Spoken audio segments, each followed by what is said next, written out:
মেসের খাবার থাকে না, তাও আমাদেরকে বলেনি কোনোদিন। খুব কষ্ট করি মেসে করেছি। অশ্রুসিক্ত বাবা মোজাহারুল হক, তবে তার এই কান্না কষ্টের নয়, বরং আনন্দের। রাকসুর নবনির্বাচিত ভিপি ছেলেকে নিয়ে গর্বিত তিনি। আল্লাহর কাছে আমি শুকরিয়া নামাজ পড়ছি, আল্লাহ যেন তাক যে দায়িত্ব দিচ্ছে আল্লাহ যেন সঠিকভাবে পালন করার তৌফিক দান করে। নীলফামারীর প্রত্যন্ত পল্লী দন্দরি, এই গ্রামেরই সন্তান মোস্তাকুর রহমান জাহিদ। বাবা মোজাহারুল হক মাদ্রাসা শিক্ষক আর মা মনোয়ারা বেগম গৃহিণী। সন্তানের এমন সাফল্যে উচ্ছ্বসিত তারা। সেই বই এলোমেলো করতে দিত না, সে বইয়ের খুব যত্ন রাখতো। আমি তখন থেকেই বুঝতাম যে এ হয়তো বা একদিন মানুষ হবে। অতিরিক্ত টাকা কোনোদিন নেয়ও নেই। সে এত বা এলাকার যত ছেলেপেলে আছে, যত বাপ চাচা আছে, সবাই তাকে খুবই ভালোবাসে। বিহুবাতে দাঁড়িয়ে একটা কথা বলছে, বলে আমার আব্বু আমাকে টাকা দিচ্ছে, তো আমি টাকা পয়সা খরচ করছি, কিন্তু আমার আব্বু তো আমার টাকা পয়সা হিসেব নিছে। আমি যে দিছি, মানে রাজনীতি করে টাকা দিছি, ওই থেকে দিছি। আবার আমি কষ্ট করিয়া আবার আব্বু বলিলেই বলে আমি টাকা দিই ওখানে।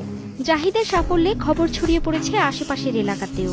বাড়িতে শুভেচ্ছা জানাতে আসছেন স্বজন সহ স্থানীয়রা। ওনার মধ্যে কোনো অহংকার বোধ নাই।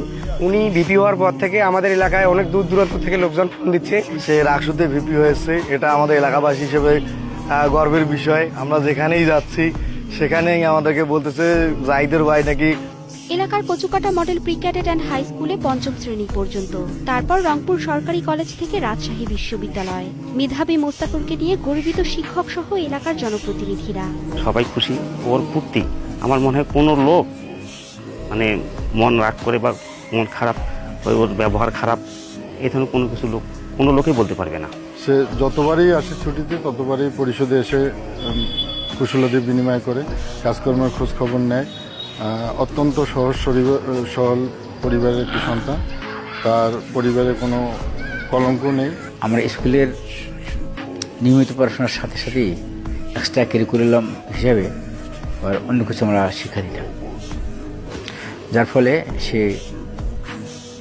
অত্যন্ত মেধাবী ছিল আর কি। এই তো মোট কথা বলা যায় যে সে একজন ডিটুফিনাস ছেলে। ছাত্র শিবির সমর্থিত সম্মিলিত শিক্ষার্থী জোটের ব্যানারে রাকসু নির্বাচনে অংশ নিয়ে বিজয়ী হন জাহিদ।